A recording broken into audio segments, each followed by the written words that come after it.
Hi friends! Thanks for tuning in. If you like this video, please give it a like, comment below, and take a moment to subscribe to our channel. Welcome to Germfask, a small community in Michigan's Upper Peninsula surrounded by natural beauty and quiet charm.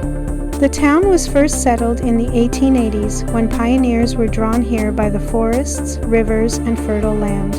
In the early days, farming and logging were the main ways people made a living. Later on, Germfask became known as a gateway to the Serene National Wildlife Refuge, which attracts visitors from all over. The refuge was established in the 1930s and remains an important spot for birdwatching and wildlife. Life here still has a slower pace, with nature always close by.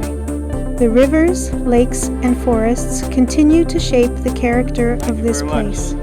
Whether you're here to learn about its history, enjoy the outdoors, or simply take in the peaceful atmosphere, Germfask offers a little something for everyone. Thank you for joining us on this tour of Germfask, Michigan.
Thanks for watching!